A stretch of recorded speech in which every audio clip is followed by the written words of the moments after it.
ನನ್ನ ಗಮನಕ್ಕೆ ಬರ್ದೆ ನಾನು RSS ಬಗ್ಗೆ ಮಾತನಾಡ್ಬಿಟ್ಟಿದ್ದೀನಿ ಅಂತ ಹಾಸನದ ಪ್ರಜ್ವಲ್ ರೇವಣ್ಣ ಅವರು ಹೇಳಿಕೆಯನ್ನ ಕೊಟ್ಟಿರುವಂತದ್ದು ಸಕಲೇಶಪುರದಲ್ಲಿ. ಇದಕ್ಕೆ ಸಂಬಂಧಪಟ್ಟಂತೆ ಮತ್ತಷ್ಟು ಡೀಟೇಲ್ಸ್ ನೋಡ್ತಾ ಹೋಗೋಣ.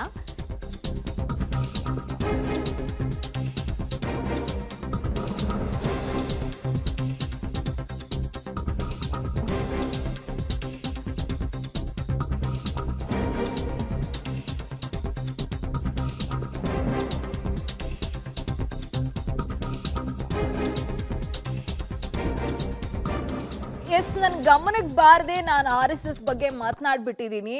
ಇಲ್ಲಿರುವಂತಹ RSS ಮುಖಂಡರು ಕಾರ್ಯಕರ್ತರು ಇಲ್ಲಿದ್ರೆ ನನ್ನನ್ನು ಕ್ಷಮಿಸ್ಬಿಡಿ ಅಂತ ಪ್ರಜ್ವಲ್ ರೇವಣ್ಣ ಅವರು ಕೇಳ್ಕೊಂಡಿದ್ದಾರೆ. RSS ಬಗ್ಗೆ ತಿಳಿದೇ ನಾನು ಮಾತನಾಡ್ಬಿಟ್ಟಿದ್ದೀನಿ. 5 ವರ್ಷ ನಾನು ಸಂಸದನಾಗಿ ಕೆಲಸ ಮಾಡಿದ್ದೀನಿ. 5 ವರ್ಷ ಮಾಡಿದಂತಹ ಕೆಲಸ ಪ್ರಗತಿ ಬಗ್ಗೆ ಯಾರೂ ಕೂಡ ಪ್ರಶ್ನೆ ಮಾಡ್ತಾ ಇಲ್ಲ. ಆದರೆ RSS ಬಗ್ಗೆ ನಾನೇನೋ ಮಾತನಾಡ್ಬಿಟ್ಟೆ ಅಂತ ಅದನ್ನೇ ಈಗ ಪ್ರಚಾರ ಮಾಡ್ತಾ ಇದ್ದಾರೆ ಅನ್ನೋ ಹೇಳಿಕೆಯನ್ನ ಪ್ರಜ್ವಲ್ ರೇವಣ್ಣ ಅವರು ಇವತ್ತು ಸಕಲೇಶಪುರದಲ್ಲಿ ಕೊಟ್ಟಿರುವಂಥದ್ದು. ಹಾಗಾದ್ರೆ ಪ್ರಜ್ವಲ್ ರೇವಣ್ಣ ಏನು ಮಾತನಾಡಿದ್ರು ನೋಡ್ತಾ ಹೋಗೋಣ. ಗಮನಕ್ಕೆ ಬರ್ದೇ ಇರೋ ಸಂದರ್ಭದಲ್ಲಿ, ನಾನು ಅದ್ರ ಬಗ್ಗೆ ತಿಳ್ಕೊಳ್ಳದೇ ಇರೋ ಸಂದರ್ಭದಲ್ಲಿ ಏನಾದ್ರು ಮಾತಾಡಿದ್ರೆ, ಇಲ್ಲಿ ಕುಳಿತಿರೋಂತ ಯಾರು RSS ಕಾರ್ಯಕರ್ತರಿದ್ರೆ, RSS ಮುಖಂಡರುಗಳಿದ್ರೆ ಅವರೆಲ್ಲರಿಗೂ ಕೂಡ ನಾನು ಕ್ಷಮಿಸಿ ಅಂತ ಕೇಳ್ತಾ, ನಾನೊಬ್ಬ ಯುವಕನಾಗಿ ಅವತ್ತೇನು ಹೋರಾಟ ಮಾಡಬೇಕು ಅಂತ ಹೇಳಿ ಹೋರಾಟದ ಮುಖಾಂತರ ಮಾತ್ರ ಮಾತಾಡ್ತಿದ್ದೆ. ಆದ್ರೆ ಇವತ್ತು ಅರಿವು ಮಾಡ್ಕೊಂಡಿದ್ದೀನಿ ಅನ್ನೋ ಒಂದು ಉದ್ದೇಶದಿಂದ ಮಾತಾಡ್ತಾ ಇವತ್ತು ನಿಮ್ಮೆಲ್ಲರ ಕ್ಷಮಾಪಣೆ ಕೇಳೋಂಥ ಕೆಲಸ ಮಾಡ್ತೀನಿ.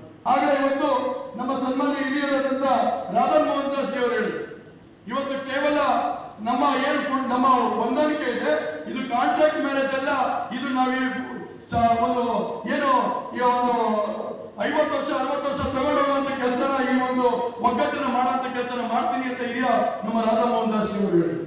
ಹಾಗಾಗಿ ನಾನು ಇವತ್ತೊಂದು ಭರವಸೆ ಮೂಡಿಸುವಂತ ಕೆಲಸನ ಮಾಡ್ತೀನಿ. ಇವತ್ತು ಈ ವೇದಿಕೆ ಮುಖಾಂತರ ಒಂದು ಸಂದೇಶ ಕಳಿಸುವಂತ ಕೆಲಸನ ಮಾಡ್ತೀನಿ.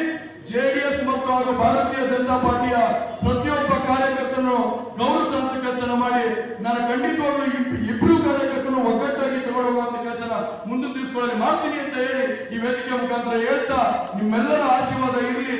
ನಾನು 5 ವರ್ಷದಲ್ಲಿ ಏನಾದ್ರು ಸಣ್ಣ ಪುಟ್ಟ ತಪ್ಪುಗಳು ಮಾಡಿದ್ದೆ. ಯಾಕಂದ್ರೆ ಒಬ್ಬ ಹುಡುಗ ಎಡವಿರ್ತಾನೆ, ನಡೆಯುವಂತ ಸಂದರ್ಭದಲ್ಲಿ ಎಡವೋದು ಸಹಜ. ಇವತ್ತು ಎಡವಿರ್ಬೋದು ಸಣ್ಣ ಪುಟ್ಟ ವಿಚಾರಗಳು. ಎಡದಂತ ಸಂದರ್ಭದಲ್ಲಿ ನನ್ನ ಎಡವಿದ್ರೆ ನಿಮ್ಮಂತ ತಂದೆ ತಾಯಂದ್ರಿಗೆ ನಾನು ಮನವಿ ಮಾಡಿ ಕೇಳ್ತಾ ಇಷ್ಟೇ ಕೇಳೋದು, ನಾನು ಎಡವಿದ್ರೆ ದಯವಿಟ್ಟು ಅದನ್ನ ಬೆಂತಟ್ಟಿ ನೀವು ಇಲ್ಲಪ್ಪ ತಪ್ಪು ಮಾಡಿದ್ಯಾ ಅಂತ ಒಂದು ಸಂದೇಶನ ಕೊಟ್ಟು ನೀವು ತಿದ್ದು ಅನ್ನೋ ಒಂದು ಸಂದೇಶನ ಕೊಟ್ರೆ ಸಂಪೂರ್ಣವಾಗಿ ಅದನ್ನ